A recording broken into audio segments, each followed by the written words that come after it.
नमस्कार जय जगन्नाथ मु आपण मानकु स्वागत करछि मो यूट्यूब चैनल प्रीति लाइफस्टाइल को। तो आज हूँ माने नुआ वर्ष तो समस्त को मो तरफ माने नुआ वर्षर अनेक अनेक अभिनंदन हैप्पी न्यू ईयर आउ 2024 आपण बहुत सारा शुभ मंगल हो एति भगवान को पाखरे प्रार्थना। तो किए कौन आज सेलिब्रेशन करिसेंती कमेंट रे कहिबे। आउ आग भलिका माने जमती सेलिब्रेशन हुए यहाँ तो इंग्राजी माने नववर्ष कि आम ओडिया मानकर अच्छी एप्रिल 14 पणा संक्रांति आउ माने बैशाख मासर। तो आमर माने ये नववर्षटा को आम बेसी इम्पोर्टाट माने जमती जरूरी पूरा। तो ताकू नहीं भी आजिकल जेहेतु चला हो तो ताकू नहीं ही माने बेसी ये करा होची। तो मु आज जाइली मंदिर। आउ गोटे कथा माने न्यू ईयर डिसेम्बर माने राति डिसेम्बर 31 राति रे सेलिब्रेशन होची 12टा बेलू। आउ आगरू जेहेतु मु गोटे गाँव रु बिलंग करे तो गाँव रे आगरू थिला कि माने जिते राति रे सेलिब्रेशन होउथिला केक तो जहाँ कटा हुए हुए किंतु समस्त घर आगे पड़ी चून लिखाई हैप्पी न्यू ईयर। आउ माने पिला माने सब पुओ पिला माने छक छकरे लिखि हैप्पी न्यू ईयर। आउ घर सामने भी झुटी पड़ी एमती हुए किंतु एबे आउ सही जिनस गुड़ा देखा जाउनी धीरे धीरे धीरे धीरे लोप पाईगला। आउ ग्रीटनेस मु जानी आमे षष्ठ पढ़िया जाए मु षष्ठ पढ़िया जाए मु जानी मु ग्रीटनेस देचु आमे तापर धीरे धीरे ग्रीटनेस भी बंद हो गला दुकान में भी मिललानी जब मिले मैंने बहुत बड़ बड़ सांग को दब हीरोइन फोटो। तो आग भलिकार आउ से न्यू ईयर न्यू ईयर होना नहीं तो छाड़ते एबे माने जमती जमती कहती ग्रीटनेस कथा ए सब व्हाट्सअप हो गला। तो ग्रीटनेस को किए पचारे व्हाट्सअप रे हैप्पी न्यू ईयर राति 12टारे जे जो दिन मेसेज केबे भी करन किंतु सही न्यू ईयर को माने ता मेसेज आसथिबा जे हैप्पी न्यू ईयर जाऊ एतिकी तो खुशी लगे।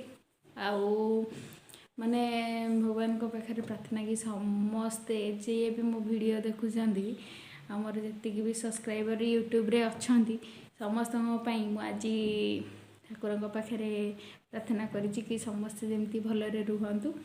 आउ मो चैनल को टिके लाइक शेयर कमेंट सब्सक्राइब कर दियंतु। आउ तो चलंतु आज मु केमती कौन सेलिब्रेशन कली माने नुआ वर्ष को देखिए किसी सेलिब्रेशन करनी जस्ट खाली मंदिर टिके जाइली गोटे मंदिर। आ हाँ ये मंदिर विषय कहूँ आप वीडियो तो आगू देखिए किंतु ये जो मंदिर कथा कहूँ यार डिटेल्स मुझे को कहबी देखो आपण वीडियो जी जापर जे आमर अच्छा लोकाल कि सहीठिकार लोकाल से माने जे सब्सक्राइबर थे से जापर ना कहीं जापर आउ जानी थाई पारती मु कहि परिबिनी किंतु यार गोटे पूरा सेपरेट गोटे मंदिर गोटे वीडियो आसीबो। आउ आशा करछि कि सेटा भी आपण माने देखिबे।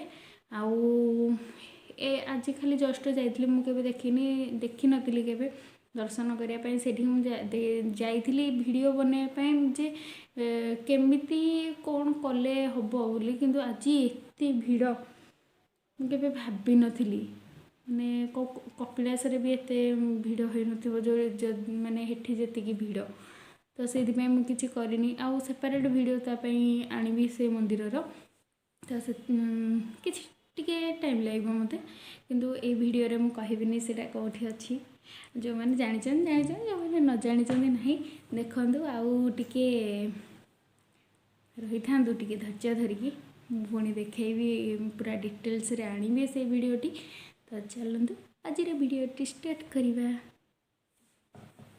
तो आम ये बाहरी गलु एवं श्री मंदिर को दर्शन करने लगे आउ मु विभू भाई जाइलु।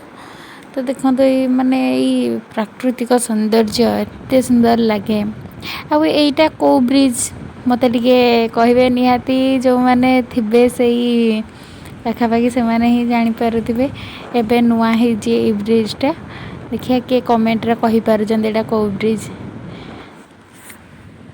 ସମସ୍ତେ ଏତେ ଫଟୋ ଉଠାଉଥିଲେ ମୁଁ ଭାବୁଥିଲି ଏଇଠି କ'ଣ ଅଛି ଯେ ସମସ୍ତେ ଫଟୋ ଉଠାଉଛନ୍ତି କିନ୍ତୁ ଦେଖିଲା ବେଳକୁ ନୂଆ ବ୍ରିଜ୍ ବୋଲି ଟିକେ ଉଠାଇ ଦେଇଛନ୍ତି ଆଉ। ତ ଏବେ ଆମେ ପୁଣି ପହଞ୍ଚିଗଲୁ ସେଇ ମନ୍ଦିରରେ। ଆଉ ଦେଖନ୍ତୁ ଗାଡ଼ି ଦେଖିକି ଜାଣିପାରୁଥିବେ କେମିତିଆ ଲୋକ ଥିବେ। ରିଟର୍ନ କଲାବେଳକୁ ଦେଖିବେ ଏଇଟା ହେଉଛି ଭିତର ପ୍ଲେସ୍। କେତେ ସୁନ୍ଦର ହେଇଛି ଜାଗା, ଆସିବା ପାଇଁ ବି ଇଚ୍ଛା ନଥିଲା। ଆଉ ଲାଇନ୍ ବାପରେ ମୁଣ୍ଡ ମାନେ ଏଠି ମାଡ଼ ହେଇଯିବ ଆଗ ଏତେ ଲାଇନ୍।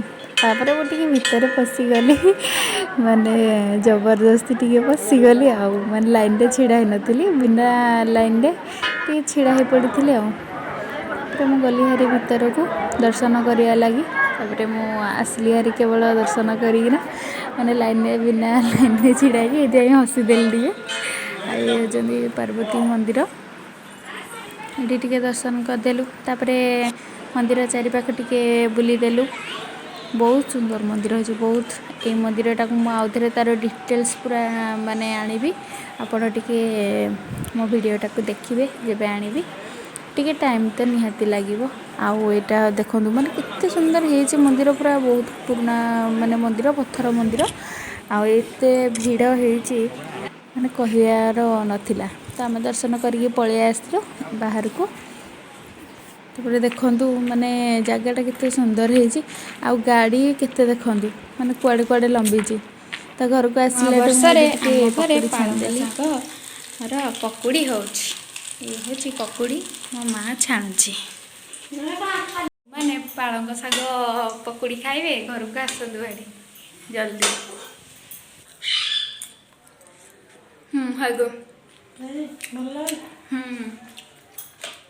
ହେଉଛି ପାଳଙ୍ଗ ଶାଗର ପକୁଡ଼ି, ଖାଇଦେବା ବହୁତ ଟେଷ୍ଟ। ସକାଳୁ ମନ୍ଦିର ଦର୍ଶନ କରିବି ବୋଲି କିଛି ଖାଇନଥିଲି, ତାପରେ ଖାଇଦେଲି।